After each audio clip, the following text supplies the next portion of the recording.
Magandang hapon sa inyo mga bagets. Okay, so bago tayo mag-start, mag-pray muna tayo. Hallelujah, Lord God. Panginoon, maraming salamat po sa panibagong araw ng linggo na ibinigay mo sa amin, Lord God. Lord, patuloy namin dinadalangin lahat ng ikapo na ito, Lord God. Bagamat maliit man to sa amin, Lord God, alam kong malaki ito para sa kaharian mo, Lord God. Panginoon, dalangin ko na ingatan mo ang bawat isa, Lord God. Buksan mo ang isip, puso, Panginoon, ng mga taong ito, Panginoon, na handang makinig, Panginoon, ng iyong salita, Lord God. Patubayan niyo po, Lord God, lahat ng aking sasabihin sa harapan, Lord God, at tanging ang pangalan mo lang ang may taas sa buong maghapong ito, Lord God. Sa panalangin ni Jesus. Amen. Okay. Ulit, magandang hapon sa inyo. So, seryoso muna tayo ngayong afternoon kasi medyo napagod tayo. So, anong araw na? Ngayon ay August. So, yan. It's August time. So, malapit na isang buwan na lang. Wala nang isang buwan. Bare months na ulit. So, nag-iipon na tayo ng ating mga pera para sa ating mga inaanak sa Pasko. Yun, kahit di talaga nagbibigay. Okay, game. So, meron akong favorite na, hindi ko siya favorite, pero napapainggan ko. So, familiar kayo sa album na to? Yun may fan pala ni Taylor dito. Yan. Ano tong album na to? Folklore, yan. So, merong kanta dyan yung mga August, ganyan. Kasi, favorite ko siya kasi medyo, ibang patulog. Yan. So, ang sabi dyan, kung hindi nyo nababasa, to live for the hope of it all. Ayan, familiar naman tayo dyan pagka, lahat naman tayo familiar kay Taylor. O hindi pa, mga geng-geng ba kayo? Ayan, so, sikat siya, di ba? Siya yung isa sa mga sikat ng artist worldwide. Yan, si Taylor Swift. Search nyo siya. Tapos try nyo magpalit ng personality pag nakikinig kayo ng kanta niya. Ayan. So, kay Taylor Swift, meron diyang line yan, yung to live for the hope of it all. So, ayan. Lahat tayo related dito sa topic na to, yung to live and for the hope of it all.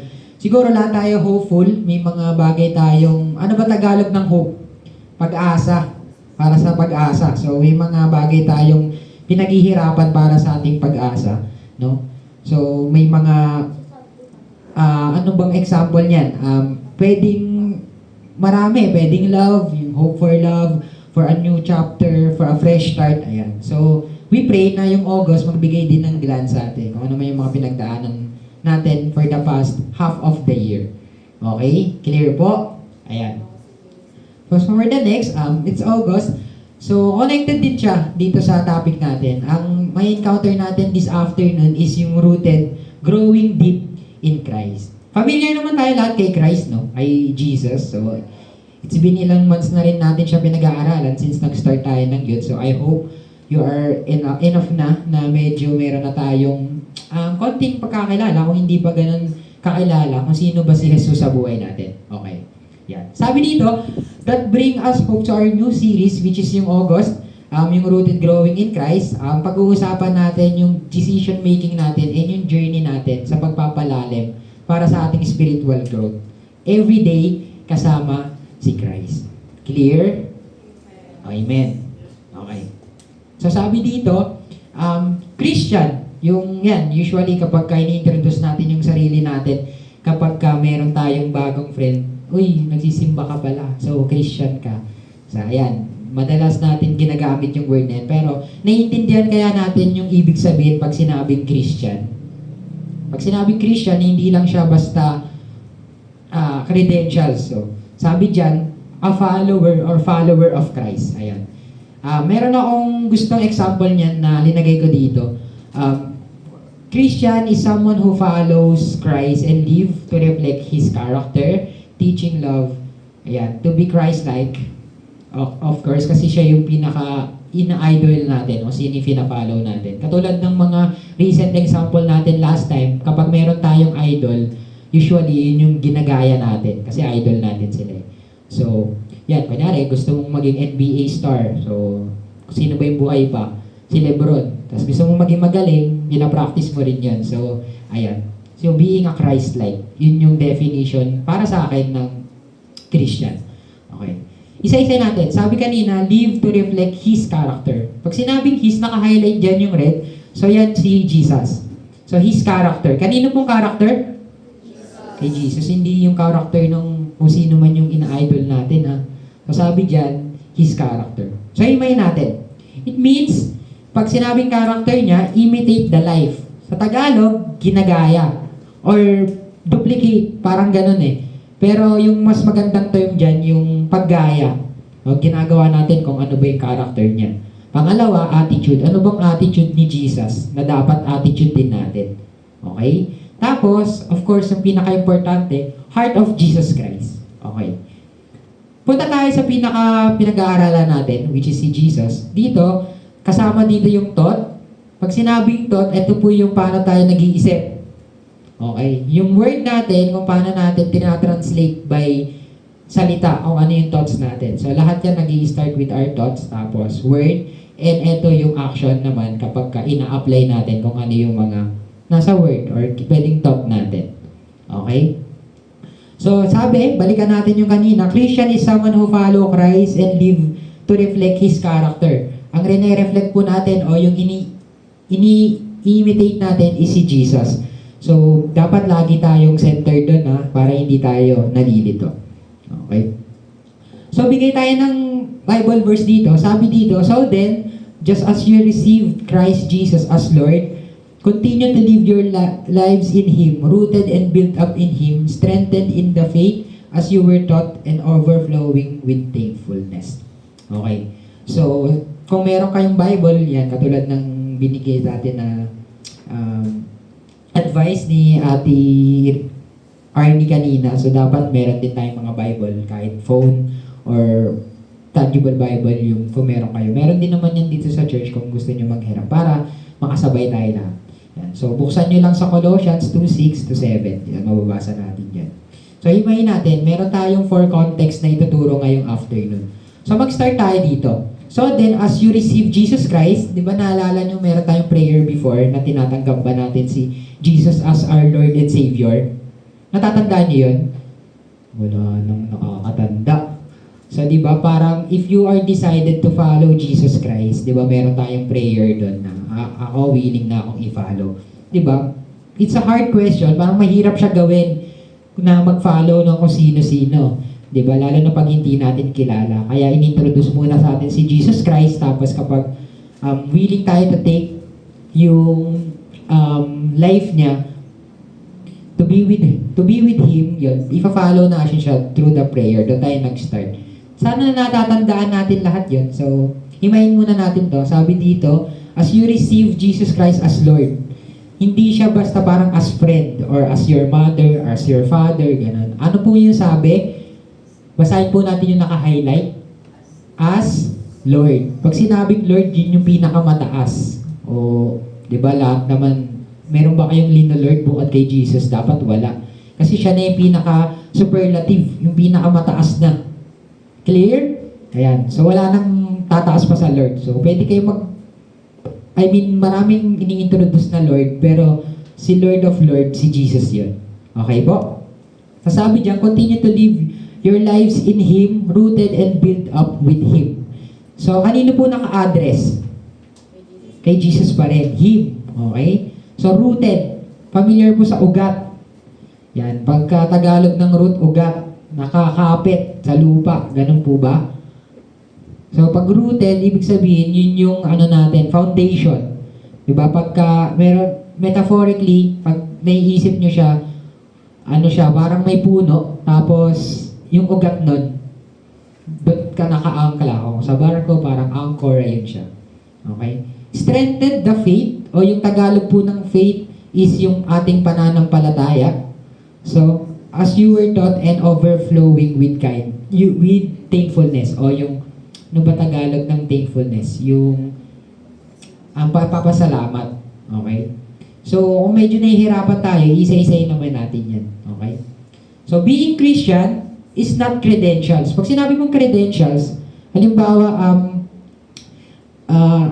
wala kasi ang credentials eh. Credentials, for example, ina-address mo siya kung ano siya. For example, meron pong doktor dito, si Doc ganito. Yun yung credentials sa Doc. O honorifics, parang ganun. Sample, kung mayroong police dito, i-address mo siya as police officer ganito. Yun yung credentials. Christian, nagiging credential siya kapag ini-introduce natin siya na ako po si ganto at ako po ay isang Kristiyano. Okay? So, nagbigay ka ng credentials. Pero hindi daw siya basta credentials na. Ayan, naka-highlight siya. Sabi dyan, not designation or designation either or a title. Yung pagiging Christian po is identity. Pag sinabing identity, sa mahabang diskurso, ano yan eh? Ano ba identity? Feel of belongingness. Meaning, kung saan kayo nakabilong, yun yung identity mo. For example, kung ano yung dinadala mong apelido, usually, kaugali mo yun. Parang ganun. So, sa Filipino concept, pagka medyo nagmatipid yung pamilya mo, lumaki kang matipid, identity nyo yun, no? Medyo matipid kayo na sa family. Pero hindi naman all the time. Pero pag may sense of belongingness, doon ka nakabilong. For example, ikaw, may hilig ka mag-computer. O, halimbawa, sa edad nyo, yan yung madalas kayo sa digital world eh. So, may mga tao na mahilig mag-computer, tapos sumasama sila sa mga event na magko-computer lang sila. Yan. Kasi may belongingness eh. Ibig sabihin, part ka ng circle na yan. Nakukuha niyo po. For example, kahapon, may mga girls na 10-20 sa labas. Sumama ka doon.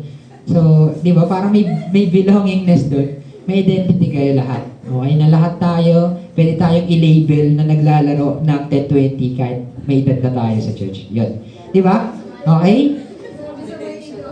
Joke lang. So, yun lang. Kasi nga, may sense of belongingness. So, may identity tayo. Clear? Sabi kanina doon sa Colossians, eto, iyan natin, just as you receive Christ, continue to live your lives in Him. So, sino po yung in Him? Si Jesus Christ. So, walk the talk, bro. So, ano yan, hindi mo lang siya basta sasabihin as credentials. Kailangan, hindi siya one-time event eh. Yung pagtanggap o yung pagsunod natin kay Jesus Christ, hindi siya nangyayari tuwing Saturday or Sunday lang or tuwing may prayer meeting. Katulad ng mga example ng mga previous natin na naging preacher or nagturo sa atin. Araw-araw siya. It's an everyday duty. Okay? Di ba pagka, halimbawa, nagtatrabaho ng isang security guard, kapag naka-duty sila, hindi yung pwede putol. Dare-diretso siya. So sa atin, once na tinanggap natin si Jesus Christ, araw-araw na yung duty natin, na magkukontinue yung buhay natin, nakaangkla, kanino po? Kay Christ. Kasi siya yung sinasabi dyan. Okay? Sabi sa Luke 9, chapter 9, verse 23, whoever wants to be my disciple must deny themselves and take up their cross daily and follow me. So, sino po yung ifa-follow natin? Si Luke. Kasi si Luke yung charot. Siyempre si Jesus po. Okay? So, katulad ng sinasabi natin, yung mga naka-red highlight, considered it as si Jesus. Clear po? So, ang ifa-follow natin, si Jesus Christ. So, pag-take ng cross, hypothetically speaking, pagka na-imagine nyo siya, di ba alam nyo naman yung story ni Jesus, na pinako siya sa cross. So, mabigat yon yung cross na yon. So, hindi siya magaan. So, ang tendency, mahirap. So, yan. Kahit mahirap, kailangan natin i-follow si Jesus or i-carry din yung cross niya. Yung cross natin, personally, every day. So, hindi siya one-time event. Hindi siya tuwing Saturday or Sunday lang. Clear po? Another verse dito sa Galatians 2:20, sabi na, it's no longer I who live, but Christ lives in me. So, hindi na po ikaw yung masusunod. Kasi nga, kung meron ka ng Lord, or meron ka ng fina-follow, hindi na ikaw yung masusunod. Kasi nga, fina-follow mo nga siya. Hindi naman ikaw yung fina-follow eh. Clear po? So, for example, kapag may naglalakad tayo, may nakasunod sa akin, ako yung fina-follow mo, hindi ikaw yung fina-follow. So, yung identity natin, nawawala yun. So, nagiging isa siya with Christ. So, yun yung part din ng being in a Christian. Clear po? So, mabilis lang tayo. Number 2, rooted and built up with Him. Ito yung sinample natin kanina. Yan. Yung medyo malabo lang siya. Pag naka-project. Pero yan, ano yan? Ano po yan? Puno. So, pag nag-aaral kayo ng botany, di ba pagka yung puno lumalaki, ang unang lumalabas dyan yung ugat. So, same kapag nagbibuild ng building, ang unang kine-create yung foundation. So, pag sinabing foundation, mapapansin nyo yan sa mga puno, ugat muna yung unang lumalaki. Katulad ng bamboo, yung bamboo, nagtitake siya ng parang 10 or 5 or 10 taon. So don't quote me, pwede kayong mag-google. Ano yan, matagal yung root niya bago, root muna yung matagal mag-build sa kanya. Tapos yung bamboo, ang liit niya. So pag nakakita kayo ng bamboo forest, maliit talaga sila. Pero after ma-fulfill na yung root nila, parang in less than 3 weeks, tsaka siya lalaki. Isipin niyo yung parang 5 years bago siya lumaki. Tapos within 3 or 2 weeks, lalaki na yung bamboo. Kasi inuuna talaga doon yung root. So ganun din dito. Sinasabi dito, rooted and built. Mas malaki yung ugat, mas matibay. Okay? So ganun din siya. So, nakaakla tayo lahat sa ugat, katulad ng puno na yan. So yung puno na yan, hindi yan basta nasisira, lalo na kung malaki yung ugat niyan. At kapag part kayo ng isang ugat, pag nasa forest kayo, meron silang tinatawag na florography. Familiar ba kayo sa word na yun? So yun yung process daw ng mga puno para mag-usap sila through the roots. So kaya yung mga forest, mabilis tumubo yung mga halaman doon kasi yun talaga sila, maraming mga ugat sa ilalim nun.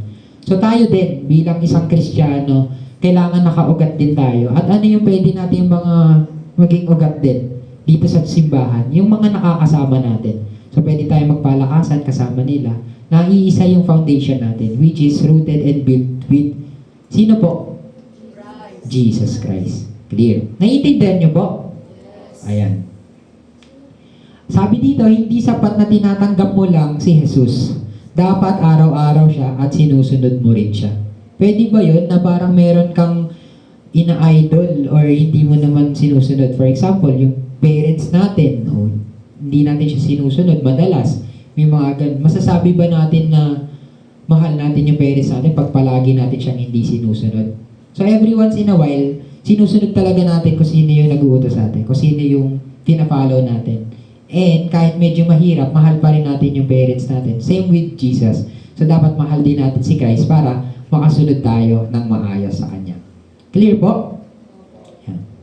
Sabi sa Jeremiah 17:7-8, they will be like tree, planted by the water that send out its roots by the stream. So ayun nga po, katulad ng example natin kanina, root is our foundation. Same with, kunyari, yung nag-visualize nyo yung building. Bago itayo yung building, may mga scaffolding yun. So, ang daming scaffolding nun, yun yung parang mga bakal-bakal. So, yun yung nagpapatibay. So, matagal siya gawin. So, pero, yun naman ang nagpapatibay. Same with Jesus Christ. So, dapat nakaroot tayo lahat sa Kanya. Okay? Another verse, sabi sa Psalm 1, chapter 1, verse 2-3, like trees planted by the stream of water which yield its fruits in season. So, halos same siya, no? Pero dito, may reward. Parang meron siyang aftermath. So, and for the hope of it all, katulad ng sample natin kanina, all obedience o yung pagsunod po, Tagalog ng obedient, and sakripisyo o sacrifice will be rewarded.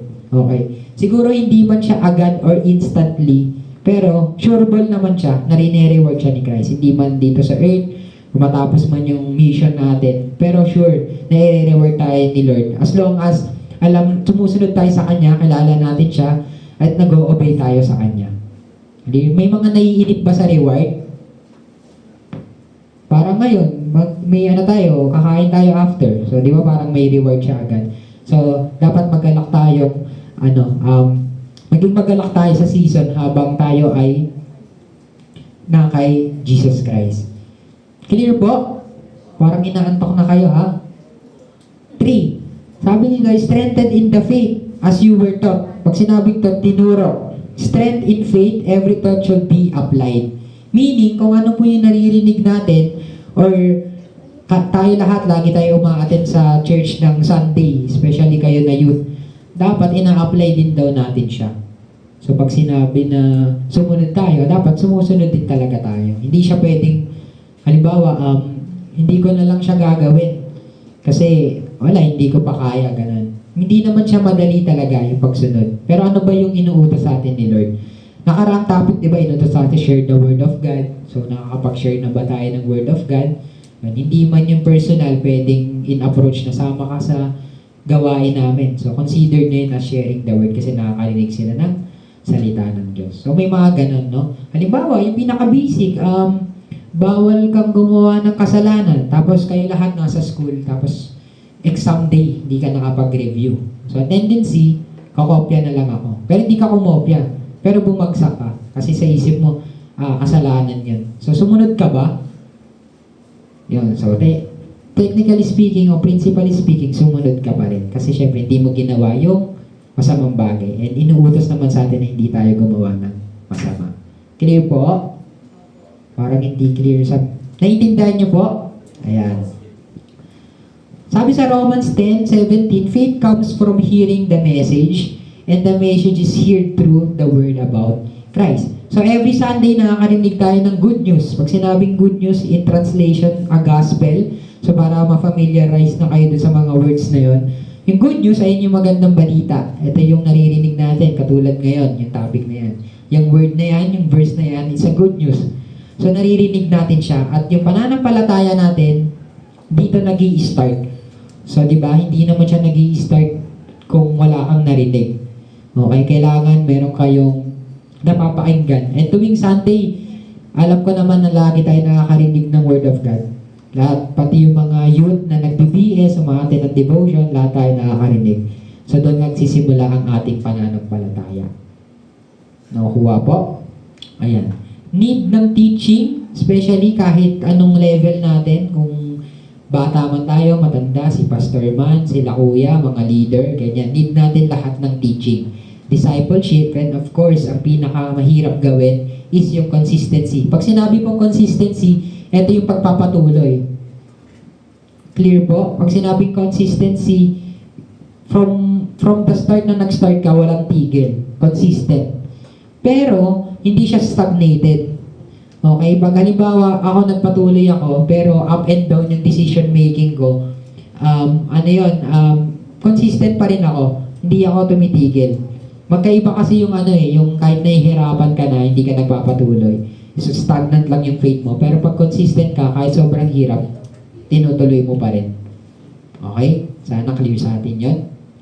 Sabi sa Hebrews 5:12, taught by this time you ought to be teachers.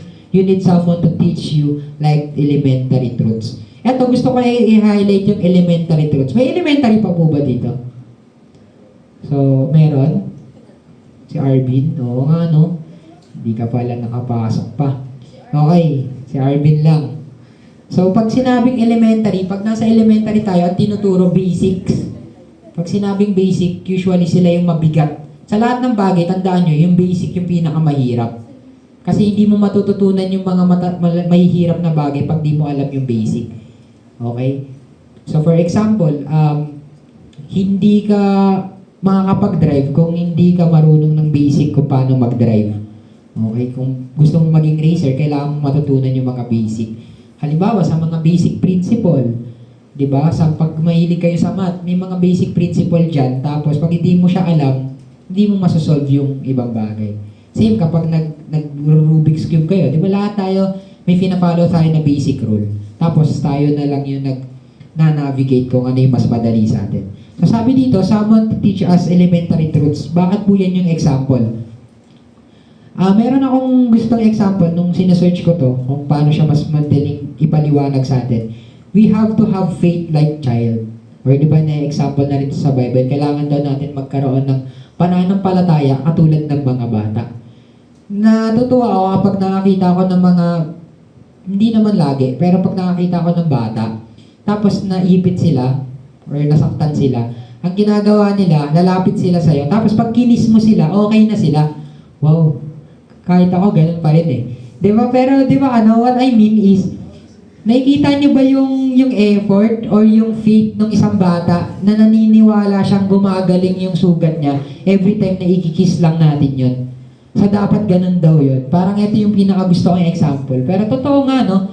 Parang pag may mga kids or train nyo, di ba pag yung mga bata nauntog lang ng konti, iyak sila. Tapos pag kinis mo na sila, okay na sila. Kasi yun yung faith na meron sila. Parang dapat ganun din daw yung faith natin. Especially sa mga elementary truths katulad nito. Yung faith natin, kung meron tayong faith kay Lord, dapat ganun din daw. So, hindi natin kailangan ng logical or radical na sagot sa lahat ng bagay. minsan yung faith alone natin, kailangan mag-stand. Okay? So, ayun. At number 4, ito yung last, overflowing with thankfulness. Pag sinabing thankfulness, pasasalamat, regardless of your current situation. So, for example, lahat tayo nahihirapan, pero nagpapasalamat pa rin tayo. Kasi meron tayong pinagdadaanan. Ang pinakamagandang example para sa youth, for kung lahat man tayo ay nasa school ngayon, di ba? Meron tayong hardship na pinagdadaanan sa school. Pero, hindi lahat may ganong hardship kasi hindi lahat kayang pumasok sa school. So, be thankful kasi nahihirapan ka kasi may capacity kang makapag-aral. O, di ba? For example, nahihirapan ako magtrabaho kasi trabaho na naman bukas. Pero thankful ako kasi ako may trabaho. Compare sa mga parang walang trabaho. Di ba? Okay? So, ganun din siya. So, yun yung pinaka-best way to understand yung thankfulness. So, privilege pa rin tayo na meron tayong ganung hardship or meron tayong pinagdadaanan na ganun. Kasi, enough yun para malaman natin na si Lord is binibless talaga tayo lagi. So, hindi man ganun yung example, sa lahat ng bagay, dapat existing siya. Okay? Eto, basahin natin, inherit the heart. Pag sinabing inherit, minana. So, di ba sabi, yung Christ-likeness, kailangan hindi sa atin naka-center or hindi na tayo. Dapat si Lord Jesus Christ na. So, yung heart na meron siya, ini-inherit natin yun. So, kung hindi ka mapagmahal, dapat nag-i-start na yan. Kasi nga, you're inheriting the love from Christ. Dapat ganun na rin tayo lahat. So, we're inheriting the heart of Jesus, so not our own definition of our love. So, kasi usually, ang mga tao, o ang human nature, nagmamahal naman talaga tayo, pero limited yung capacity natin to love. Or in reality, namimili tayo kung ano lang yung ilalove natin. Most cases, kapag convenient lang sa atin, or by blood compact. So, biological, pag blood, automatic yun. So, kasi meron yung blood feeling. So, genes connected. Tapos, yung isa, radical love is namimili tayo ng love. Kung ano lang yung convenient sa atin, yun yung minamahal natin. For example, meron akong friend na laging linilibre ako. So, love ko na siya kasi lagi niya ako linilibre. Di ba may mga ganun tayo? So, tayo, equally distributed siya pagdating kay Christ. So, yung heart na meron siya, dapat ma-inherit natin yun. So, hindi siya specific, but in general. Okay? So, paano natin may inherit yun? Kapag natutunan natin mahalin mismo kung sino yung pina-follow natin. So, napakahirap po mag-inherit ng heart. Kasi tayo ay may unique identifier. So, iba-iba tayo linika ng Diyos.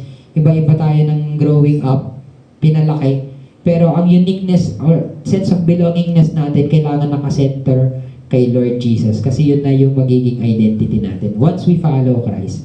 At once we follow Christ, katulad ng example kanina, kailangan kinikerry natin yung cross every day.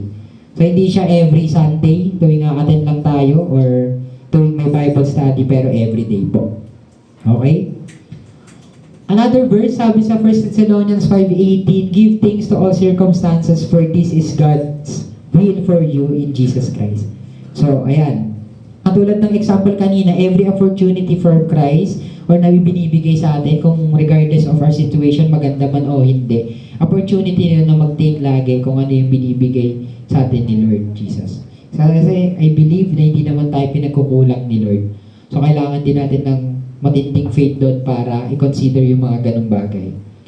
Okay? Tapos eto, Christ-likeness is a journey. So, pag sinabing journey, ano yan, paglalakbay. So, isang paglalakbay, parang ganun. So, ano bang pinaka-best example ng journey? Meron akong favorite na word, yung Odyssey. Familiar kayo. Odyssey is a journey full of adventure. Pag sinabing journey and adventure, ano siya, hindi siya automatically negative. So, kung regardless kung may nangyari sa'yo maganda or hindi maganda, part siya ng adventure mo.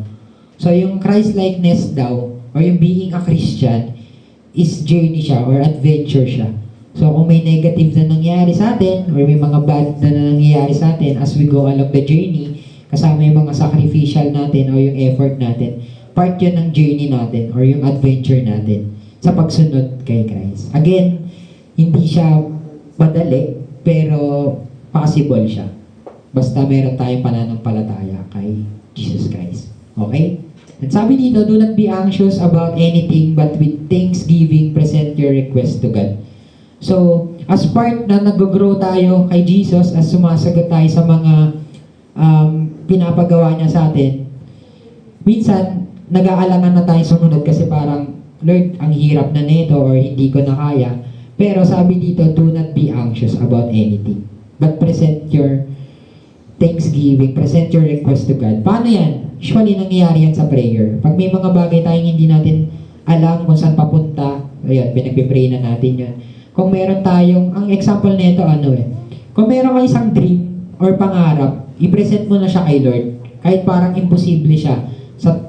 Kung titignan natin yung capacity natin ngayon, parang, ang hirap nito, gusto ko maging ganito pero wala akong pera. For example, yun, i-present natin siya kay Lord. So kung ano man yung mga hindi natin kaya, halimbawa, may pinapagawa sa atin si Lord, na halimbawa, mag-share ng good news, hindi ka, nahihirapan ka mag-share sa family mo or sa friend mo, present mo siya kay Lord.